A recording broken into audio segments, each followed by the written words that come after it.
Hero Dawood Ibrahim का उदय, भारत का most wanted आतंकवादी और क्रिमिनल, साल 2003 से फरार है। इसी साल से इस पर इंटरपोल ने $2.5 करोड़ का इनाम घोषित किया है।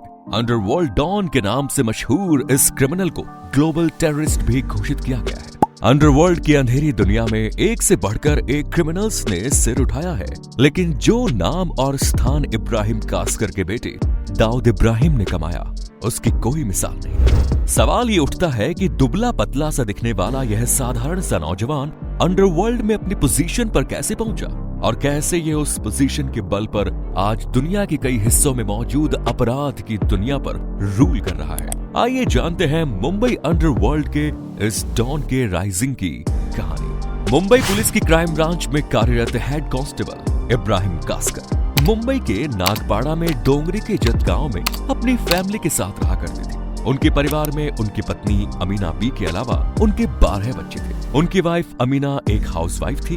दाऊद इब्राहिम का जन्म हुआ 26 दिसंबर साल 1955 को महाराष्ट्र के रत्नागिरी स्थित खेड़ में एक कोंकण मुस्लिम परिवार में।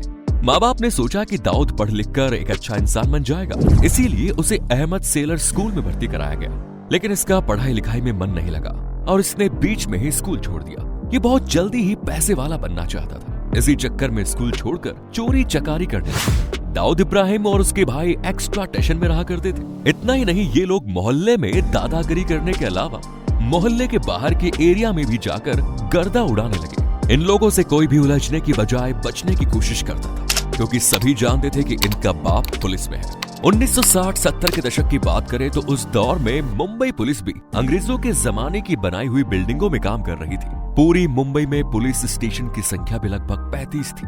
अपराध के रास्ते पर आगे बढ़ने के लिए दाऊद इब्राहिम और उसके भाइयों को किस तरह बैकअप मिलता था, इसे जानने के लिए वीडियो को कंटिन्यू देखते रहिए और चैनल को सब्सक्राइब करके नोटिफिकेशन बेल को जरूर ऑन कर दें। उस दौर में मुंबई क्राइम ब्रांच को एसीपी लेवल का ऑफिसर हैंडल करता था और लगभग 100 से 125 पुलिस कर्मियों का बल इसके अंडर में हुआ करता था। और इसी पुलिस फोर्स में दाऊद इब्राहिम का बाप हेड कांस्टेबल की हैसियत रखता। उसका एसीपी से डायरेक्ट कनेक्शन था।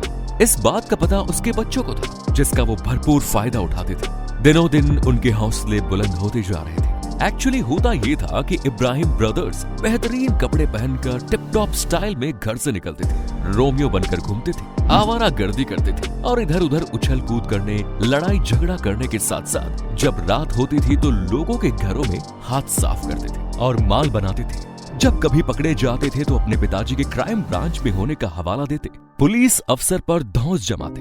उस दौर में पुलिस वाले भी इन लोगों के अपराध को गंभीरता से लेने के बजाय इन्हें समझा बुझाकर छोड़ देते थे। कई बार इन्हें छोटी मोटी डांट लगाकर जाने देते थे, कभी भी इनकी जेल में डालकर उनकी गधा कुटाई नहीं की गई। नतीजा ये रहा कि इन अपराधियों के हौसले दिनों दिन बुलंद होते चले गए। ये जब भी अपराध करते तो उनके आसपास के लोग भी ये सोचकर चुप हो जाते कि पुलिस भी इनका कुछ नहीं बिगाड़ पाई। इन सब से अलग हटकर अगर उस समय की मुंबई की बात करें तो वो देश का फाइनेंस कैपिटल बनता जा रहा था। इसके साथ ही अफगानिस्तान से चलकर करीब लाख मुंबई में आकर अपना सिक्का जमा चुका था। वो डोंगरी, भिंडी बाजार, नागपाड़ा, मोहम्मद अली रोड के इलाके को अपना अड्डा बना चुका था। हाजी मस्तान फॉरेन इंपोर्टेंट माल की तस्करी के साथ दूसरे कामों में अपना नाम बन चुका था। लेकिन इन लोगों से पहले मुंबई में अपराध की दुनिया का बादशाह था वासु दादा। ये बात उस समय की है जब हाजी मस्तान एम्बेसडर गाड़ी में बैठने के केवल सपने देखता था। उस समय बासु दादा के बंगले के सामने एक से बढ़कर एक महंगी और मर्सिडीज जैसे ब्रांड्स की गाड़ियां खड़ी होती थी। उस समय बासु दादा का घर मुंबई के सबसे अमीर इलाके अग्निपाड़ा में था, लेकिन वो अपने जुर्म की दुनिया को डोंगरी नागपाड़ा से कंट्रोल करता था। वासु दादा को पहलवानी का शौक था। उस समय के यंग एज के लड़के वासु दादा को अपना रोल मॉडल मानते थे और उसके साथ जुड़ने के लिए बेचैन रहते थे। दाऊद इब्राहिम और उसके भाई भी वासु दादा से जुड़ गए और उनके लिए काम करने लगे। इन लोगों का रुतबा अपने पिताजी की वजह से तो बढ़ा, लेकिन अब एरिया के सबसे बड़े डॉन का हाथ भी उन लोगों के सिर पर था। इसी दौरान चुनाव में मौलाना बुखारी उस एरिया से खड़ा था और उसने वासु दादा से चुनाव में सपोर्ट मांगा। वासु दादा ने उस एरिया के लड़कों को मौलाना बुखारी के चुनाव प्रचार के लिए लगा दिया, जिसमें दाऊद इब्राहिम और उसके भाइयों ने बढ़ चढ़कर हिस्सा लिया। नतीजा ये हुआ कि इन लोगों के संबंध अब पॉलिटिकल लीडर मौलाना बुखारी से भी हो गए। अब दाऊद इब्राहिम और उसके भाइयों के पास 3 जगह से सपोर्ट था। उनके पिताजी मुंबई क्राइम ब्रांच में हेड कांस्टेबल थे। एरिया के सबसे बड़े दादा वासु दादा का उनके सिर पर हाथ था और अब उनका कनेक्शन पॉलिटिकल लीडर मौलाना बुखारी से भी गहरा हो गया। अब आप समझ सकते हैं कि दाऊद और उसके भाइयों के हौसलों को कितनी जबरदस्त हवा मिली होगी। इसके बाद तो एरिया के छोटे मोटे गुंडे मवाली और दादा दौड़ से टकराने से पीछे हटने लगे। ये वही समय था जिसे हम period of the rising of dawn कह सकते हैं।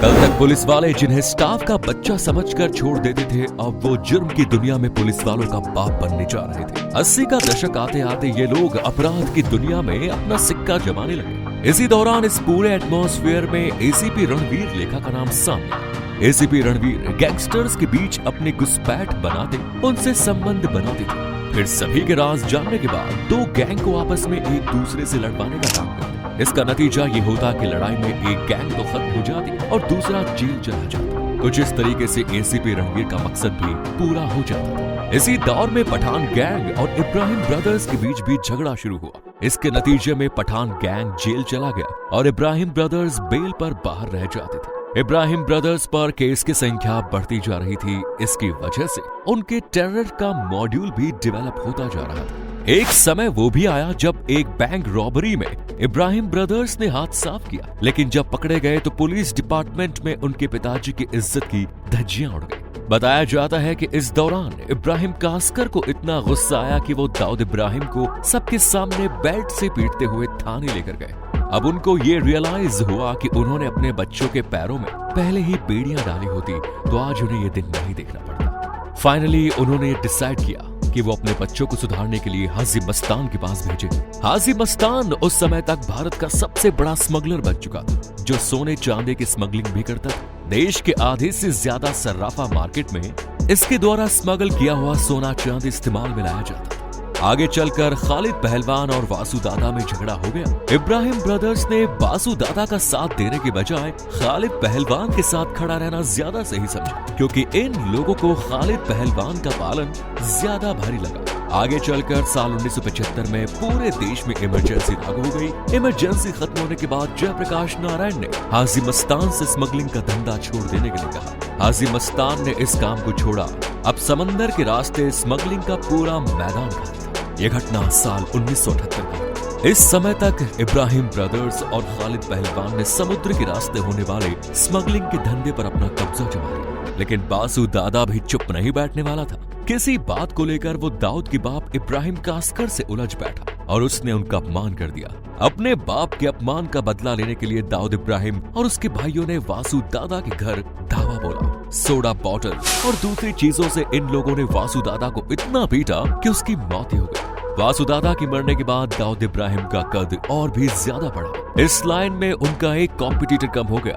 दूसरा, खालिद पहलवान की नजर में इब्राहिम ब्रदर्स का रुतबा और भी बढ़ गया और वो इनका एहसानमंद हो गया।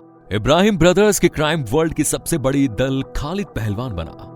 दाऊद इब्राहिम तक पहुंचना अब उसके दुश्मनों के लिए बहुत मुश्किल हो गया। इस बैकअप सपोर्ट के सहारे दाऊद इब्राहिम ने डी कंपनी की शुरुआत की, जो एक्सटॉर्शन, स्मगलिंग और जैसे दूसरे धंधे करती थी। साल 1980 तक डी कंपनी ने अपना रुतबा इतना बढ़ा लिया कि पहले से एस्टैब्लिश्ड पठान गैंग को अपने लिए खतरा महसूस होने लगा। इसीलिए उसने इब्राहिम ब्रदर्स को ठिकाने लगाने का काम शुरू किया और इसकी शुरुआत की इब्राहिम ब्रदर्स की गैंग को लीड कर रहे साबिर कास्कर की हत्या से। 12 फरवरी साल 1981 को सिद्धिविनायक मंदिर के नजदीक एक पेट्रोल पंप पर साबिर कास्कर अपनी माशिका के साथ मौजूद था। उसी समय उस पर जानलेवा हमला हुआ और वो वहीं ढेर हो गया। इसके बाद मुंबई अंडरवर्ल्ड में जो तूफान मचा, उसने मुंबई की गलियों में खून की नदियां बहा दी। आपको क्या लगता है, दाऊद इब्राहिम के अपराध के रास्ते पर आगे बढ़ने के पीछे असली वजह क्या थी? इस सवाल का जवाब कमेंट्स में जरूर दीजिए। ये थी दाऊद इब्राहिम की राइजिंग की स्टोरी। उम्मीद करते हैं वीडियो आपको अच्छा लगा होगा, तो शेयर कीजिए। धन्यवाद।